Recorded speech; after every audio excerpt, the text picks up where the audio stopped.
Afternoon once again, or good morning once again to everyone. So this is the last chapter that I will be discussing and a pretty recorded discussion for midterms or for midterm examination. So I hope you will get to know more, a lot of knowledges in macro perspective of tourism and hospitality industry. So our topic for today would be focusing on the tourism and hospitality network and supply component. So before we start our proper discussion, all of you students should be able to know, discuss, explain, compare, enumerate, um, be acquainted with the basic standard requirements of the restaurant. You will be enumerating and describing the classifications of hotels, different types of tourist accommodations, tourism and hospitality supply components, and the direct and indirect components of the tourism and hospitality network. Now, let's get to know first the topic for today, uh, tourism and hospitality components. So, on your screens, we've mentioned here that the travel industry. So, the travel industry is a tourism and hospitality network, which this includes both public and private sector. So pag sinabi nating travel industry, it can be either or, tourism or hospitality network. Okay?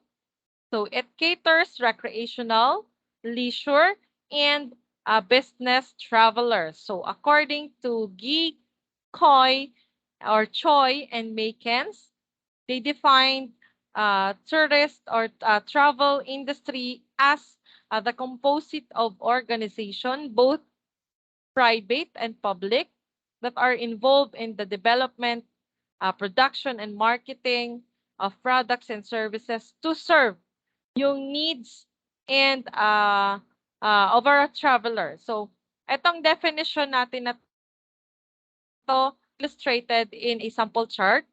Meron tayong chart dito ng direct and indirect components of the tourism network or yung ating travel industry, which itong ating travel industry will clearly identify both yung ating direct and indirect components ng travel industry. So, the businesses, the corporations are regarded as the component ng ating travel industry. And this is classified as the direct providers, support services, and developmental organization. So the chart for this um, industry is included doon sa ating lecture notes. So you will be reviewing that later on once I've uploaded and finished this uh, recording. So first, we have the direct providers.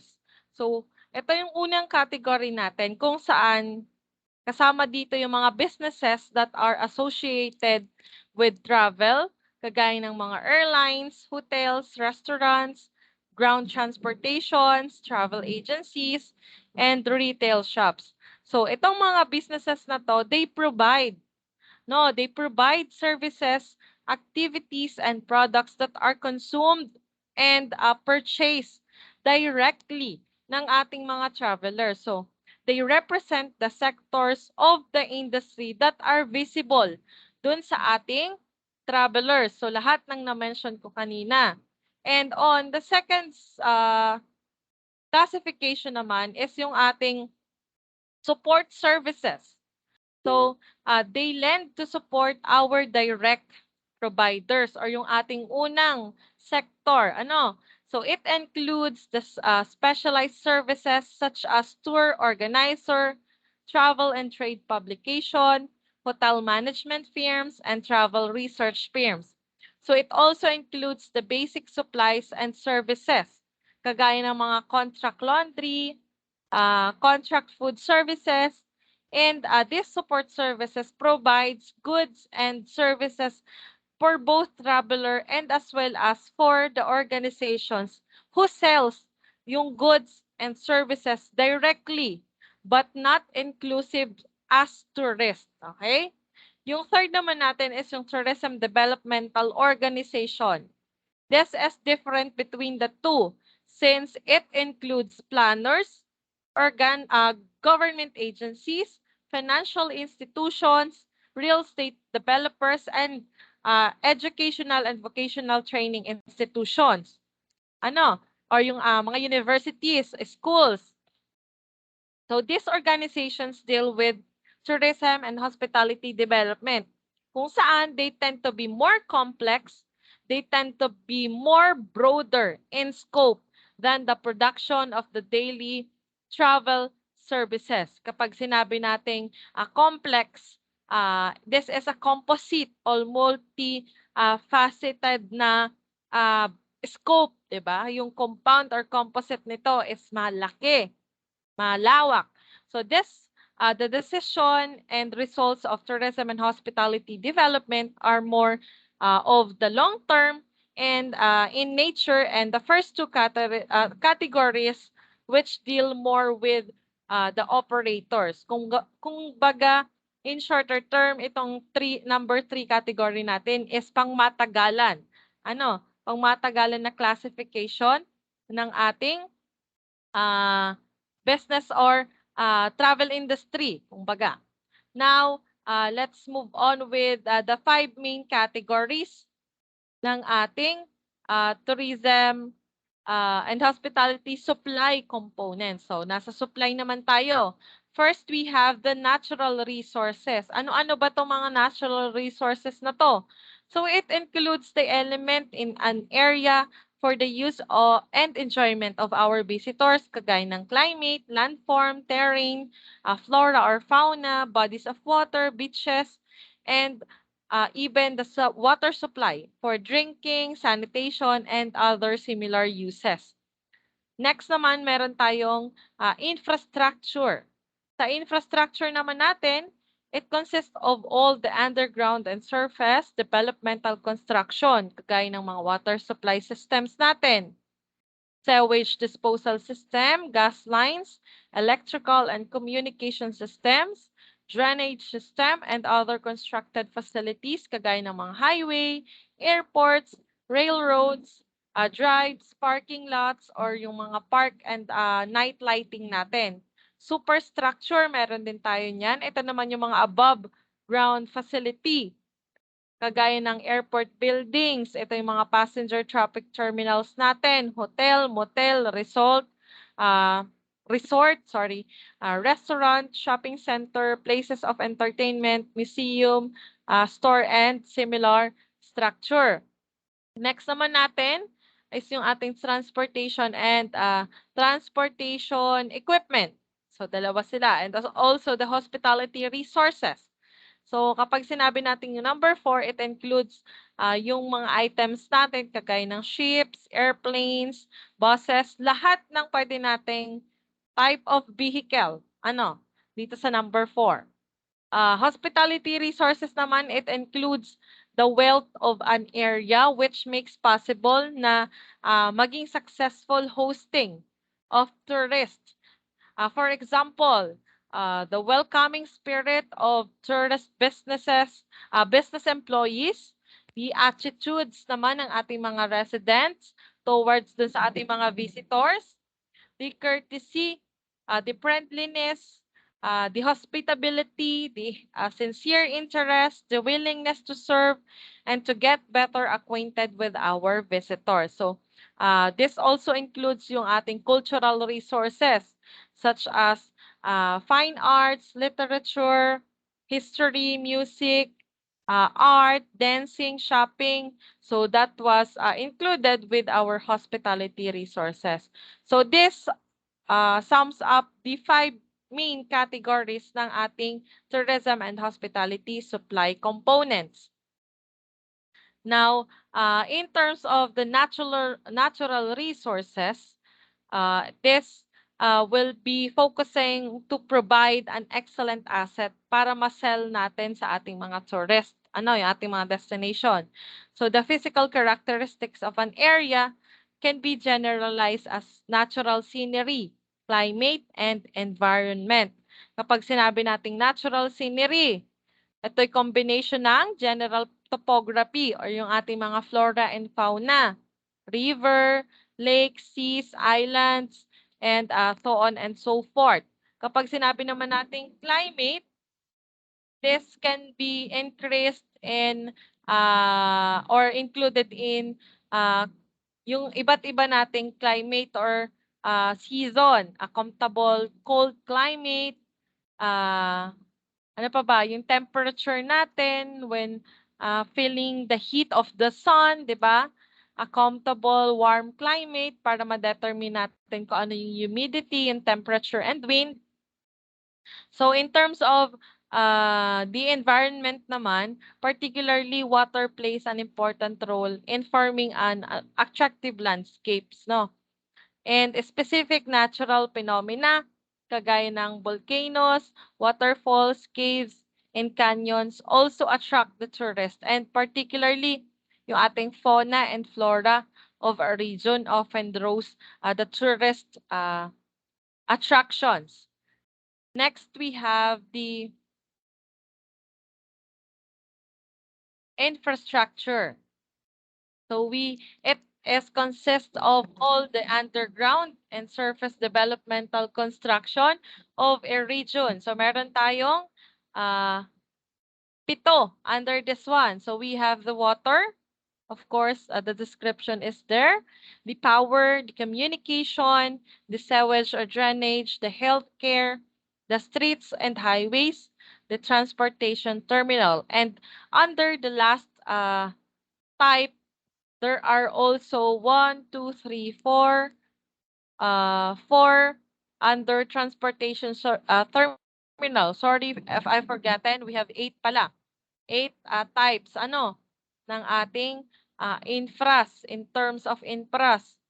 So we have under transportation terminal yung general natin, the air, the rail, and the bus. And yung last natin is the security. Siyempre needed natin to protect and safeguard our security without any hesitation para hindi natin mabigyan ng bad reputation yung ating businesses.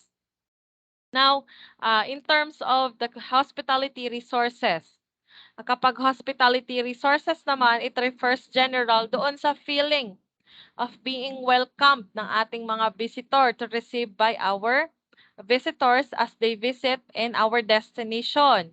It can be, or we can improve it through training and other yield para magkaroon tayo ng positive feelings towards our tourists. And yung hospitality trainings natin or any trainings naman natin, they aim to motivate, not just to motivate, improve din yung ating mga how to be more hospitable person, di ba?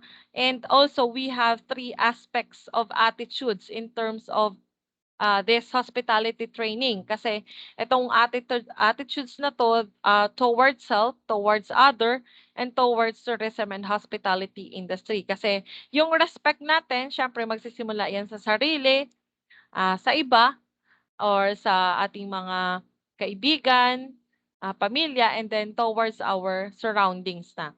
Pag sinabi natin towards self, ito ay reflection ng attitude natin to life determines life attitude to us. This simply means uh, this simply means how we shape our own life. Kung papaano natin uh, kung papaano tayo mabuhay with our attitude, kung papaano tayo makipag-communicate sa iba. So dapat meron tayong good attitude towards others. And with this second aspect, ito naman, dapat yung ating mga service provider, they should be assisted in developing this positive effect or positive feelings toward fellow employees. So sa employees pa lang, dapat meron na kayong good relationship, good communication. And attitude toward the tourism and hospitality industry is the third aspect kung saan dapat meron din tayong positive attitude as service provider towards our service that can be brought about when only employees are made aware how important yung tourism and hospitality natin to their country, to the city, and to the community. So another inclusion with the attitudes is yung ating community awareness program. Although meron tayong tourists that are most directly affected with the degree of our hospitality, this shown by our service provider. Although the overall feeling of being welcome within a community will also enhance or detract from the vacation experience. Kasi doon pa lang, kahit nga quality service yung meron sa iyong hotel, for example, pero yung iyong mga employees naman ay napakataray. So, hindi din siya magko-connect with each other. They would give their feedback and they are not satisfied with their experience. Although, ang hinahanap nila ay relaxation, pero nakatagpo sila ng hindi naman maganda palang type ng hotel or relaxation destination. Another is transportation. Kapag sinabi nating transportation, it is important na magkaroon tayo ng accessibility or convenient access within that certain destination as well as yung quality of service ng ating mga transportation vehicle.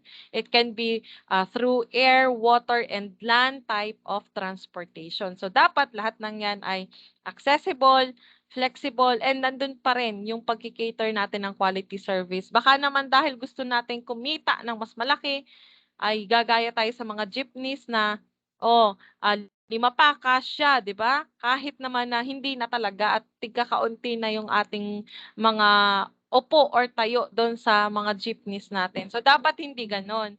Dapat we respect our tourists to give convenient and quality service for all of the forms of transportation.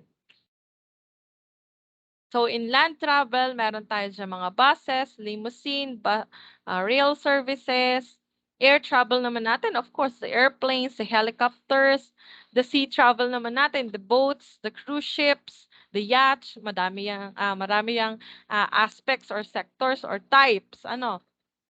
Pag sinabi naman nating superstructure, ito naman yung ating mga accommodation or yung mga nakatayong building, na kailangan nating or this is one of the basic needs ng ating mga ng ating mga tourist rather in experiencing yung ating tourism activities.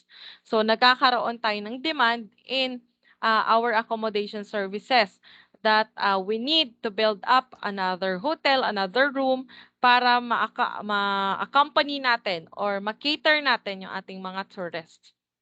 Types of accommodation, we have the hotel, condominium, motels or motor hotel, inns, apartels, aparadors, pensions, bed and breakfast, hotels or hostels, campgrounds, health spas, private homes, and we have the different hotel classifications. So this is very important in part of a tourist kasi chine-check nila yan, tinitingnan nila yan, di ba? Yung kanilang mga star rating system. So with our in the Philippines, if I'm not mistaken, we have a five rating system. We have the 5-star hotel, the 3-star hotel, the ang tawag dito, the 2-star hotel and 1-star hotel. And we also classified this type of hotel classification into economy, budget, standard, mid-scale, first class, deluxe, luxury. So, yung mga ganong type. So, stars are assigned accordingly to qualify or to accordingly to the quality ng ating mga hotels, ng ating mga restaurants, ng rooms, ng amenities and services. And itong mga stars na to or yung mga rating system, there are a lot of organization accrediting those sectors or industry giving or applying for this certain stars or uh, meaningful classification para magkaroon sila ng value, 'di ba, sa ating economy. So, other classifications na tinatawag nga natin yung deluxe, first class, standard, and economy type. Ano? In the food and beverage sector naman natin, more of ito ay naka-focus doon sa mga companies involving yung mga processing of raw food materials, packaging, and distributing them. And the type of food service provided would be related to the needs, syempre, ng ating mga tourists.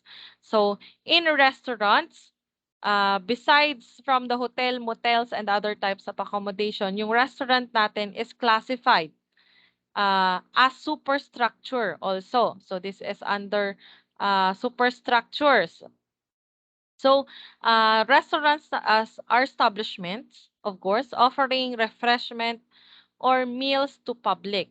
So there are basic standard requirements for our restaurants, and there are a lot. So we have this on your screens. The facade, the dining room, there shall be cuisine of good quality, the adequate number of well-trained, experienced, efficient, and courteous staff shall be employed, so on and so forth. So that comprises the uh, types of different infrastructure or superstructure rather. Pag sinabi nating superstructure, it can be accommodation, it can be under hotel classifications, food and bev, and also restaurants. So we've sum up now the topics included with our chapter 4, the tourism and hospitality network and supply components. So you will be guided on the lecture notes that I will be posting together with this uh, video discussion. So I hope meron kayong nakuhang insights and knowledge. And if you have questions or clarifications, better to uh, comment down on our chat box here in our MS Teams apps. So thank you so much once again, and God bless to everyone.